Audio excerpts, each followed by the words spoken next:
গত এক সপ্তাহ ধরে উপকূলীয় জেলা ভোলায় সর্বত্র সাপের আতঙ্ক। এরই মধ্যে জেলায় সন্ধান মিলেছে অন্তত 15টি বিষধর রাসেলস ভাইপার সাপের।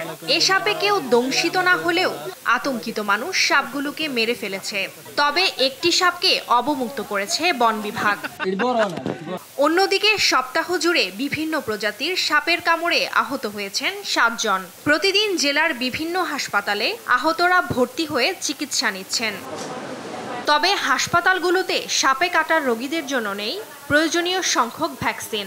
20 লাখ জনগোষ্ঠীর জেলায় 6 হাসপাতালে সরবরাহ করা হয়েছে মাত্র 295টি স্নেক অ্যান্টিভেনম ভ্যাকসিন। আমরা সাপের কারণে ভয়ভীতি পাইতেছি, এজন্য আমরা চিকিৎসা চাইতেছি। আপনাদের কোনো মানুষের সাপের কারণে আমরা দ্রুত যেন হাসপাতালে এসে 7,000 টিকিট আমরা পাই।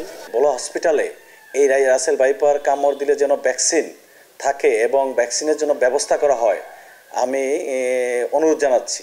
সাপে কাটা রোগীর চাপ বাড়লেও ঠিকমতো চিকিৎসা সেবা চলছে বলে জানান চিকিৎসকরা।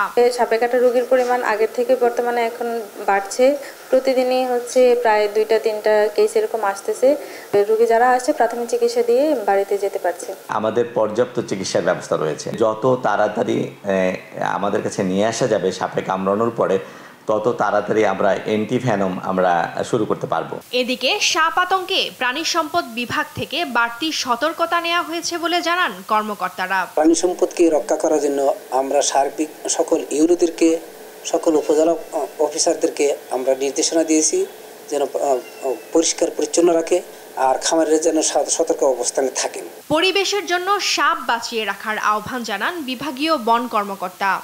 আননেসেসারি একটা গর্তের ভিতরে হাত না দেয়, এক জায়গায় গিয়ে যে সাপ যেখানে থাকে সেখানে গিয়ে খোঁজাখুঁজি করে সাপকে ডিস্টার্ব না করে, তাহলে সাপটা নিরাপদে থাকবে এবং মানুষকে ডিস্টার্ব করবে না, মানুষকে কামড়াবে না। সাপে কাটা রোগীদের জন্য উন্নত চিকিৎসা ও প্রয়োজনীয় ভ্যাকসিন সরবরাহের দাবি ভোলাবাসীর। নিউজ ডেস্ক, দেশ টিভি।